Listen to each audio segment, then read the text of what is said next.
sebuah ancaman. Bu Eni ditemukan. Bu Eni ditemukan. Gema suara itu berpadu dengan riaknya air sungai. Bu Eni ditemukan tepat ketika lantunan azan subuh berkumandang. Jasadnya terbaring kaku di tepi sungai. Dekat goa, si pria tua yang melakukan persembahan semalam sengaja menyimpan korbannya di sana. Semua orang sontak mengucap syukur, tetapi berubah istighfar kala melihat keadaan jasad almarhumah. Salah satu warga menelpon Pak Lurah untuk mendekat ke perbatasan. Tak berapa lama, pria itu datang bersama Dr. Hendy. Tentu reaksi yang ditunjukkan adalah sama. Tak peduli bagaimana keriputnya tubuh wanita itu layaknya nenek-nenek berumur ratusan tahun, sang suami tetap memeluknya. Menangisi kepergian Bu Eni dengan begitu menyayat hati. Semua orang yang berkumpul di tempat hanya bisa menunduk, turut merasa sedih dengan kejadian mengenaskan ini. Akhirnya Pak Lurah memanggil ambulans desa untuk ke lokasi. Sebagian sudah membubarkan diri karena akan melaksanakan sholat subuh. Menjelang pagi, ambulans sudah datang. Jenazah dibawa ke rumahnya untuk diurus dengan layak. Pak Lurah menghimbau warga untuk tidak berbuat macam-macam sebelum proses pemakaman selesai agar menghormati keluarga Bu Eni yang sedang berduka. Sementara itu, Bagas yang sejak menerima bogem langsung pulang. Kini ia duduk di sofa ruang tamu dengan kepala bersandar. Bagas menengadah, seperti banyak hal yang tengah ia pikirkan. Sesekali memegangi ujung bibir yang lebam, sakit dan ngilu. Pak Wahyu dan Nur sudah siap-siap akan berangkat ke rumah Bu Eni. Setelah mendengar pengumuman dari masjid, langkah mereka ditahan oleh Bagas. Meminta istri serta bapak mertuanya untuk tidak pergi, sebab keadaannya sedang genting.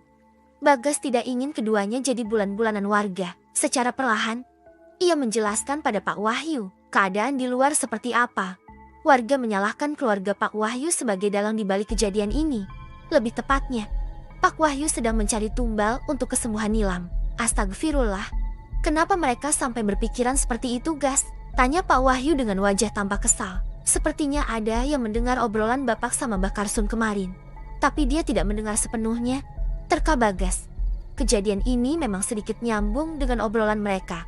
Pak Wahyu menghela napas sebelum akhirnya ia berkata, padahal mana mau Bapak sama Mbak Karsun ngelakuin itu. Bapak harus ke sana, Gas. Harus menjelaskan. Pria itu hendak berdiri, tetapi dicegah oleh Bagas. Jangan, Pak. Sama aja kita teh mencari ribut. Kasian juga Bu Ajeng sama Pak Dokter kalau sampai ada kericuhan di tempat mereka. Nur yang sedari tadi diam akhirnya membenarkan perkataan suaminya. Dalam keadaan kepala panas, orang akan sulit berpikir, entah itu dari pihak Pak Wahyu ataupun warga. Biarin aja mereka kesini, Pak. Kalau mereka pengen tahu keadaan Nilam, sok aja kasih. Biar semua orang tahu gimana keadaan yang sebenarnya. Bukan apa-apa, Bapak mah takut Nilam nyerang orang, sambar Pak Wahyu. Ia mengusap wajahnya yang resah, menyandarkan punggung renta itu pada kepala sofa. Suasana berubah jadi hening. Bu Rosidah yang menguping dari belakang dinding penyekat ruang tamu dan ruang keluarga langsung melongos pergi. Ia memilih menuang air hangat ke baskom untuk menyeka tubuh Nilam, mengganti pakaian gadis itu. Meski ia tahu pemilik raga itu diisi oleh makhluk lain, fisiknya tetaplah Nilam. Tak peduli mau menyakiti seperti apa, Bu Rosidah tetap ingin merawat Nilam dengan baik. Wanita itu masuk kamar secara perlahan. Memasuki kamar yang gelap tanpa penerangan, lampu sakral dihidupkan. Dahi Bu Rosidah mengernyit saat tidak menemukan anak gadisnya di atas pembaringan. Matanya tertuju ke langit-langit kamar di mana Nilam sedang merangkak bagai seekor cicak. Astagfirullah, turun Neng, turun, pinta Bu Rosidah dengan suara bergetar. Pak, si Neng Pak. Orang-orang yang tengah berada di ruang tamu langsung berdatangan. Sontak semua menengadah pada Nilam yang merangkak di dinding dengan posisi memunggungi. Jika jatuh, sudah dipastikan kepalanya akan terbentur lantai di kasur tali yang panjang berserakan. Entah siapa yang melepas ikatan Nilam. Gadis itu seperti mendapat sebuah kekuatan baru. Tidak ada yang bisa dilakukan. Orang-orang hanya berteriak, meminta Nilam untuk turun. Di antara kericuhan itu, terdengar suara pintu utama terbuka, berbarengan dengan ucapan salam Hafiz. Indah dan Mbah Padri datang. Mereka ikut terkejut dengan kelakuan Nilam yang sudah mulai di luar batas. Mundur semua. Biar saya yang tangani, ucap Mbah Padri. Semua orang bergegas keluar dengan pasrah. Toh tidak ada yang bisa mereka lakukan. Pak Wahyu yang tadinya selalu menentang Mbah Padri, hari ini tidak melakukan penolakan apapun. Pintu ditutup rapat. Semua disuruh menunggu di luar. Di dalam hanya ada Mbah Padri dengan asistennya yang tidak bisa bicara. Tentu saja suasana di luar kamar begitu tegang. Menunggu hasil perlawanan pria parubaya itu, Pak Wahyu melirik keluar rumah. Ternyata Hafiz datang menggunakan mobil. Ia dan Indah sudah memakai baju hitam. Menurut mereka, keduanya buru-buru datang saat mendengar kabar Bu Eni meninggal. Sementara Bah Padri memang sudah di rumah Hafiz sejak subuh karena akan bertemu bosnya Hafiz.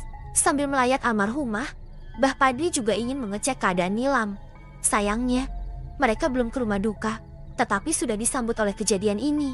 Sekarang mah, Nilam jadi urusan Bah Padri. Bapak dan ibu tinggal merestui, yang penting Nilam sembuh. Ucap Hafiz memecah ketegangan di antara orang rumah yang masih sibuk dengan rasa khawatirnya. Jangan dulu ngebahas itu. Kamu teh gak lihat orang lagi pada tegang? Suara Nur meninggi. Ia kesal, karena Hafiz akan bertindak sebagai pahlawan. Indah yang hendak maju membelah suaminya, buru-buru ditahan oleh Hafiz. Ia memberi tanda lewat kedipan mata agar istrinya tidak ikut campur. Pria itu pun berkata, "Aku dan Bah Padri sudah menemukan 7 mata air suci untuk mengusir jin di tubuh Nilam. Yang penting ikhtiar dulu. Bahaya kalau dibiarkan terlalu lama." Tidak ada kata yang keluar dari mulut Pak Wahyu. Kepalanya begitu sakit. Belum selesai masalah Nilam, sudah dibebani lagi oleh fitnahan warga. Untuk saat ini, ia tidak bisa mengambil keputusan apa-apa. Belum lagi Bu Rosidah yang sakit-sakitan karena dilanda stres. Buat Teh Nur sama Bagas, jangan ikut campur urusan saya. Kita di sini tentunya ingin yang terbaik untuk Nilam kan? Nur sudah sangat gemas. Namun, sebisa mungkin Bagas meminta istrinya untuk tidak mencari keributan. Kali ini mereka mengalah, menyerahkan semuanya pada Pak Wahyu dan Bu Rosidah. Suara pintu kamar Nilam terdengar dibuka. Bah Padri keluar sambil mengusap dahinya yang dipenuhi oleh keringat. Ia meminta bantuan Bagas dan Hafiz untuk mengangkat tubuh Nilam ke ranjang. Ada senyum bengis terukir dari bibir Hafiz. Kali ini ia merasa menang karena sudah berhasil selangkah lebih maju dari Bagas juga Nur. Semuanya diperbolehkan masuk ke kamar. Bah Padri menjamin kondisi aman. Saya sudah memberi penjagaan ketat pada tubuh Nilam supaya tidak mudah dirasuki lagi. Untuk beberapa waktu, dia akan jadi putri tidur. Ingat hanya sementara. Tegas Bah Padri. Tubuh kurus Nilam berbaring di ranjang tanpa tali seperti kemarin-kemarin. Matanya yang memiliki bulatan hitam, terpejam layaknya orang yang lelap dalam tidur. Bibir mungil itu sangat pucat, selaras dengan kulitnya yang lebih mirip mayat. "Bah, boleh saya memeluk Nilam?" tanya Bu Rosidah tiba-tiba dengan pipi yang sudah bersimbah air mata. "Mangga Bu, mumpung nuju aman," jawab pria tua berjanggut panjang itu. Sontak Bu Rosidah yang tengah duduk di samping Nilam memeluk anak gadisnya. Ia tergugu, bagai menangisi mayat yang siap dikuburkan. Bisa Bu Rosidah rasakan betapa dingin tubuh Nilam.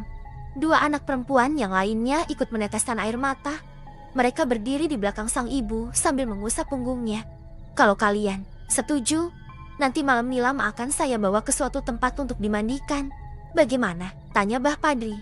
"Lakukan saja yang terbaik, Bah." Hanya Bu Rosidah yang menjawab dengan posisi masih memeluk tubuh Nilam. Bagas memilih keluar dari kamar karena kepalanya terasa berat.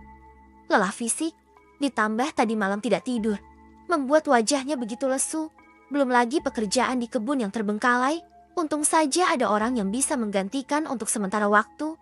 Melihat Bagas keluar, Hafiz pun ikut keluar. Ia duduk di sofa, bersebelahan dengan Bagas. Hafiz akan menertawakan. Merasa dirinya yang lebih layak diandalkan, pria itu pun berkata, akan terlihat perbedaan orang yang hanya banyak bicara dengan orang yang bertindak. Dahi Bagas mengernyit, kepalanya menggeleng pelan. Ia lebih memilih diam dibandingkan meladeni pria di sebelahnya yang dari dulu selalu saja mencari masalah. Bagas tahu, Hafiz sengaja melakukan ini karena ingin harta warisan Pak Wahyu. Mertuanya itu memiliki tanah yang luas di tempat lain, di mana katanya itu akan diwariskan untuk ketiga putrinya kelak. "Aku gak punya waktu buat ngeladenin kamu, Hafiz." Sontak Hafiz tertawa. Sesudahnya ia berkata, "Karena kamu pasti gak mampu."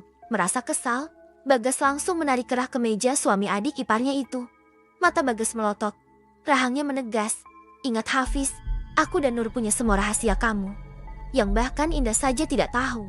Kalau sampai mertua kita tahu." Bagas tidak melanjutkan ucapannya. Ia memilih mendorong tubuh Hafiz. Pria itu tersenyum, karena bisa saja membongkar kelakuan Hafiz di depan semua orang saat ini. Akan tetapi, Bagas tahu, Indah akan kecewa. Menyakiti perasaan Nur saja yang punya sikap keras, ia tidak sanggup. Apalagi Indah yang punya sikap lembek dan penurut. Rahasia apa yang kamu maksud Haah? Bisik Hafiz. Ia menoleh ke belakang. Takut jika tiba-tiba istrinya datang. Jangan so polos. Ini tentang kelakuan kamu pada Nilam. Sekali saja kamu macam-macam, maka seluruh orang akan tahu. Camkan, ancam Bagas. Ia bergegas pergi keluar untuk mencari udara segar. Melihat wajah Hafiz yang menegang, membuatnya semakin ingin menonjok pria itu. Suasana pemakaman diiringi oleh tangis yang menyayat dari Bu Ajeng. Sedari tadi ia meracau, mengatakan bahwa harusnya ia yang mati karena umurnya sudah tua. Para pelayat berusaha menenangkan bahwa semua yang terjadi sudah berdasarkan suratan takdir. Berbeda dengan Dr. Hendy. Ia sudah mulai bisa menerima keadaan. Pria itu sibuk menabur bunga warna-warni di atas pusara istrinya. Seperti yang Mbah Karsun bilang saat berdoa tadi. Lepaskan almarhum agar tenang di alam sana. Maka sang dokter mencoba menerapkan itu. Mana keluarga Pak Wahyu? Gak ada nongol ke sini. Pasti dia takut diamuk sama kita. Bisik seseorang yang duduk sedikit menjauh dari pemakaman. Ada segerombolan pria yang berteduh di bawah pohon. Karena mereka kelelahan setelah membantu proses pemakaman. Ya pasti takutlah. Lihat aja. Udah ini pasti si Nilam sembuh. Basir selalu menjadi kompor dalam masalah ini. Gak bisa dibiarkan ini, Kang. Hari ini Bu Eni. Nanti siapa lagi? Mana matinya mengenaskan. Saya jadi was-was. Ucap Kang Kasim yang sedari tadi memegangi cangkul. Sudah, nanti sore kita rapat untuk pengusiran keluarga Pak Wahyu. Tukang santet gak boleh hidup di kampung kita. Basir kembali mengoceh. Jajang yang ikut berteduh hanya menggelengkan kepala. Tubuhnya sudah dipenuhi tanah karena ia pun ikut dalam penggalian tanah makam. Pria itu cukup diam. Enggan memberi tanggapan apapun. Kang Jajang, jaga Mbah Karsun. Jangan terlalu dekat sama keluarga Pak Wahyu. Apalagi sampai terlibat dalam usaha mencari tumbal. Kasim berkata sambil menyunggingkan senyum. Wajahnya terkesan menyindir. Kaki Jajang diselonjorkan. Tangannya dilipat di dada. Pria itu akhirnya buka suara. Hati-hati dalam berbicara. Takutnya giliran kalian yang nanti nyusul Bu Eni, suasana langsung berubah hening seketika. Jangan lupa like, subscribe, dan aktifkan notifikasi untuk mendapatkan update kisah selanjutnya. Sampai jumpa di video berikutnya.